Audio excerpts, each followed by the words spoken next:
best part of the day was their tea break.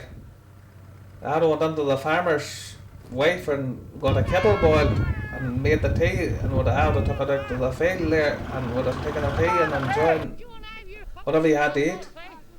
And times you were looking over your shoulder, see who had had, and if there's a bit of scone or one of sandwiches more than what you had, you reached for one anyway and hoped for the best you got away with it. So you did it. There was always a bit of crack at the tea break. Times was tight. Probably a slice of bread or something. Maybe a cup of black tea. You hadn't a wild lot of food at that time. We're stopping at 1 today because there's no jumbo shield. 1 o'clock if you hurried yourselves up with that tea. The purpose of the event today is to demonstrate the way that the potatoes were harvested from, I suppose, the beginning of the 50s right through to the start of the harvester, the mechanical harvester. So it's given people an insight into the amount of labour-intensive activity that was involved with harvesting potatoes. Well, we started today digging with a spade because that was one of the earliest ways. It was very labour intensive, digging a drill of potatoes with a spade. Lay them sideways on the drill, and then you'll never cut your teddy. That's the secret. And push them out. If you go straight down them, you have them all cut, and nobody wants that. You know what I mean? And that's the secret, kid. That's the secret. Aye, that's the first thing your fella would learn you. Going for a win for the dinner? Aye. Aye. What time of the dinner be ready today? You're very late coming over today. I'll be 1 today. Oh, well, that's all. Just give her a wee Right now, I'll put it in. We can get into so we're going to win, Doug. And out to them when they get a bob or two. Right, man. Right. Give us a shout when the dinner's ready, sir.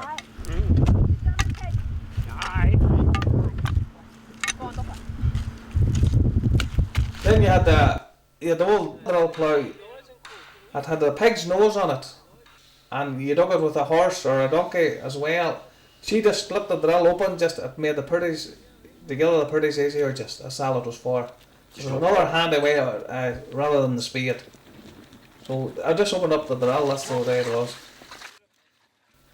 Then you had a couple of people coming behind it to gill them as well, the same way, under your oil buckets and handy bags. That's the way that was done. After that, the horse digger and the horses. That was a great invention altogether. James Boyce would have been a great grower of purdies, and he would have worked with horses all his life. He was a great horseman. He knowed what he's doing, and the horses knowed him, and he knowed the horses. I done everything that can be done with a horse. Ploughing, drilling, covering drill, digging potatoes,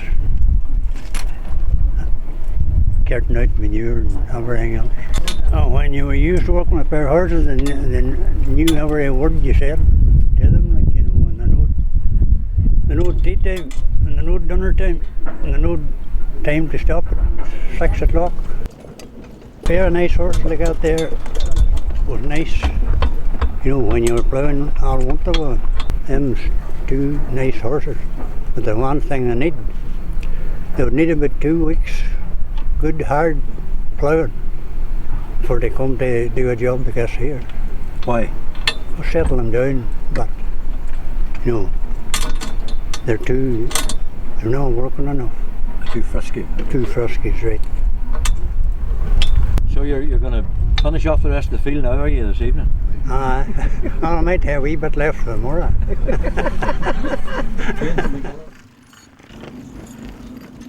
As the horses pulled the horse digger, the wheels of the digger went around, and he drove the spinner.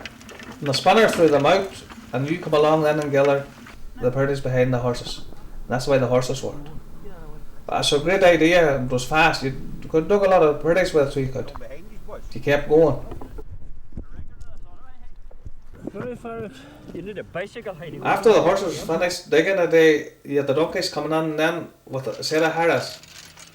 And the purpose of the harrows was, any purdies was buried, she turned them over and you were fit to get them. And any old purdy taps was lying about, she pulled them all with her to the top of the field. So tidied everything up and there were no purdies lost. You were fit to gather them all. You had to re-gather the field again. The farmer could have went in for 2 or 3 hours and hired maybe an acre of ground or half an acre of ground. And the young ones then would have come back in and gillered whatever loose pretties they seen then. So they had no waste. Sometimes when the horses was maybe scarce, men used donkeys. And the donkeys would have dug the same way just, but they would have had to dug down the hill because it was easier on them to pull the digger down. The horses could pull it up no bother because they were strong, they were Clydesdales, they were better looked after. They had more power on them. So that's the way the donkeys was working. Well, after the horses was finished digging, the tractor come in then, an old standard, grey standard. She used the same kind of digger, but you had to put a shaft on her, and she hooked onto a 9-hole bar on your tractor. And the tractor pulled her instead of the horses, and she dug the same way just. And that was a bit speedier and was handy. Oh, it was faster than the horses, surely. That was. We were getting a whole lot more done. Harder for the gellers, was the farmer wanted more done, so you just gellered away. When they were dug, you had to gell.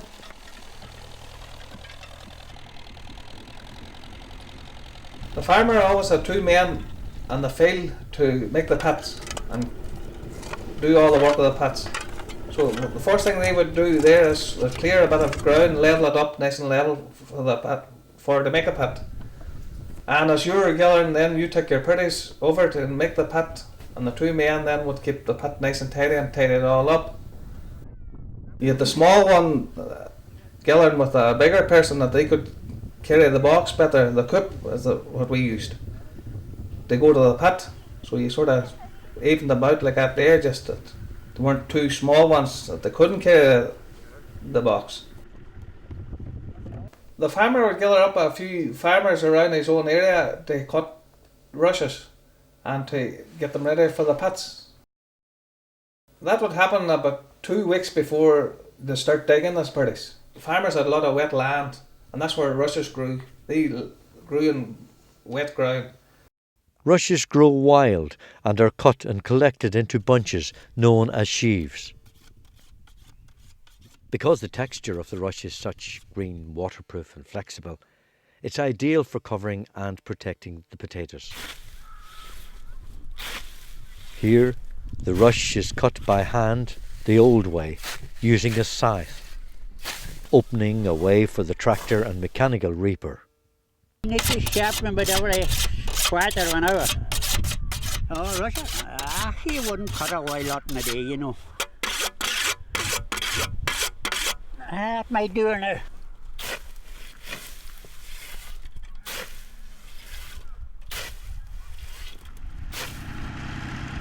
Then the tractor and reaper would come in and they'd cut whatever they would need to do so many acres of produce. And that was a man that was used with tractors all his life, was Liam Kelly. So him and Dan O'Geller, he put down his foot on the sheep board, and that was left. If you were tying, that's the bundle you were tying every time. You had the same amount all the time to tie, just to give you the bundle of rushes. And that's the way that was done. Got the first tractor in 1953. TVO Ferguson. She cost me £560. Worked through the country, ploughed and harrowed, drilled. Got a set of drill ploughs. I got mowing barn and sheaf board. I bought her at McMahon's, Milford. The ripper and sheaf board and tilting rake was £117.10. Yeah. Where'd you get money like that? Well, turn on to the road in England, tunneling. Well, after that, then the farmers would have come in with a tractor and trailer, and they would have lifted them all and put them on the trailer and put on a good load, because they probably had to travel a few miles with them to get to wherever the paddy field was.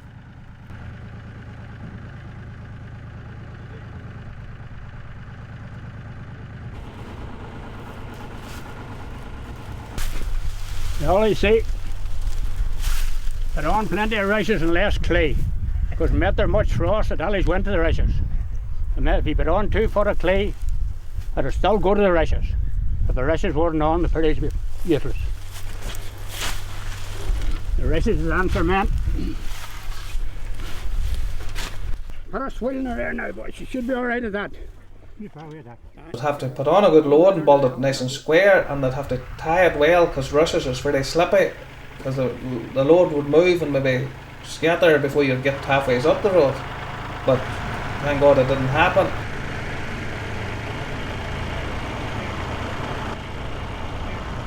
But we're going to leave the rushes off now on the drills, and the idea is to have them in advance of when you start to dig. So when we get the length of the rushes in, we carry them out to cover the pit. So I'm going to step now roughly about 18 yards or so, and that's where the first pit will be made, with 4 gatherers, 2 gather up the pit and 2 gather down to the pit. And then we move on then about another 35 yards or so, and we'll leave another batch of rushes in the drills. And that'll be the second pit for 4 gatherers. So every 4 gatherers makes a pit. I've changed then from the coop to the plastic baskets. They come in 1977. The difference in the plastic baskets and the coops was you were fit to take your own stunt yourself. You didn't need 2 people together to carry the basket. 10 or 12 yards each, and you had so many baskets there. You just left it to one side, one was full, and pulled in an empty one and kept going on like that there. Because from dinner time to 6 was a long shift. Oh, there's old back sores, you know that long now. Davy, my back's killed. Huh? Oh, my back's killed. That's the best exercise, there you go. God almighty. Come on, John, we need to get her going. Well, we gather about 1.5 to 2 acres a day. That's what you'd gather. On a good day. As we were gathered in the field, McMahon's of Milford would have come into the farmers, into the field where we were gathering the produce, and brought a harvester with them and demonstrated how it works, and the farmers took great interest in this. What do you think of this, yoke boys? Wouldn't be where they going a bit or not? Would you not? Well, listen, boys, you have her for another week, and so you can make your minds up by that time, so you get as much work out as you can. Well, if you dig these local produce of mine, that's 20 acres in the week, we'll not say no to you. I'm going to buy one on anything, so here. Yeah. Don't the deal's done. Right, no bother at all, John. Right. I'll start with you and we'll work on these other boys. You're a game man. I'm buying Wilbur. That's okay. They were quite crude, the first attempt at digging them mechanically with harvesters, and they would have done a lot of damage. So initially it gave the harvester a bad name, because all these potatoes had to be handled with kid gloves, because they were going all the way out to the Mediterranean for seed, and if there was any damage or bruising at all in them, they were ejected out there. The first harvester to come out after it took over from the squad was the one drill harvester. And that's the one that McMahon's Milford was demonstrating to the farmers. She just took one drill up and she lifted like a wee elevator as well, and she come across the table and she stones and balls of clay and everything come up as well, and you needed a couple of pickers to take that off. And she took the produce on through and she put them into bags, and when the bag was full, you dropped them off along the field. That's the way she operated. It was a handy enough way at the same time. Cut out a lot of work, you didn't need as many men. If you had a bad day, raining or anything, you're only sending away 2 or 3 men, while the squad you're sending away 15, 16 people. But we were over on the far side of the field watching and we were wondering what was going on. But we know rightly what was going on. At the harvester would have taken over from us, and that would have ended the day of the squads. Hello, David. How's you? Not so bad, not so bad. This is a different job to what do you usually? This is a big leap forward now, but it's only a demonstrator, you know. But when you're standing on there and looking at it, you're simply going to do also a bit of work, boys. Yeah, curiosity brought me here today, well, David. Curiosity will turn you from away from my door the next time you come to it. No, I'm not convinced. Don't worry about me. Right, John. Right, David. In 1977, the day's pay was from 8 to 6, was £2 a day. That was tough work. Because you gathered about 1.5 to 2 acres a day. You might have got a smoke break now and again, but it was hard work. And that's where the tractor and trailer come in then, with 2 men driving up and down the face of the field, and when they were full, they took it over and tipped it into a pit. Then when the evening come, then we were finished. We were fit to go home, but them 2 men and the farmer had to stay on, because he had to cover the pit with rushes. The spuds are put into long heaps, or pits as they're known, and then covered by rushes and clay to protect them from rain and frost. And the paddies were stored in the field for the winter. That's where they were kept at that time. They weren't taken into shades or nothing at that time, they were always pitted. You put a good layer of rushes on them to keep the frost out of them, and if you wanted to, some farmers would have clayed them the whole way, but most farmers just clayed around the bottom and in the middle and on the top to keep the rushes on. And when they had all that done and they'd been finished, they'd have dug a wee trench with a shovel down one side as to run the water right down and keep it away from the pit at all times. That leaves the water all around the pit. That's track easy. And the paddies kept in the pit for months and no bother. They were kept well so that they were hard and fresh. How's on there wee man that I get this paid to see if this man is a winning pound? Well, the farmer would pay me so much an 4 acre. acre. Ah, that's all right. I'm going to give you a pound to get, Well, give me a a drink pound. for yourself. Well, I'm going to pay these boys I'll be in touch with you and we're going up to Idle there for a killie. That's all right. We do it every year. We'll do it every year. I had to pay all the gillers and they were all standing watching me and the farmer, so we couldn't do them very much. So I had to pay them then individually. I bet when you worked as a squad then, if you dug an acre or an acre and a half, the money went into your house. It was your own. You weren't dividing out to outsiders. That's the way it was. It was divided among the family and it was kept in the family. You got better paid for it, but you had to work for it because there were no sense going on to dig a half an acre because you would have got about £30 for it. Yes, it's not so You had to dig acre and a half to 2 acres a day to make 2 acres a day would have been £140. So £140 that time coming into the house was good money. I'm glad to get it. Things got a bit better surely because you were fit to buy a lot of hens and ducks, and that gave you free range eggs and it gave you a dinner or a breakfast. It was a big help surely. And maybe a month later or so things was getting that wee bit better again. You were fit to buy a cow for milk, and that helped. About 20 or 30 good laying hens, do for baking scones and for feeding my weans, their paddies and eggs for the dinner. Right, Hey lad, get the dinner on now, boys. Deal, the British wash there.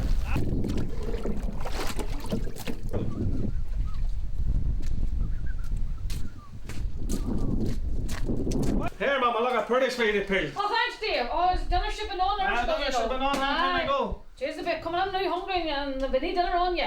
I'm trying to bake the scone here. I think the scone's ready.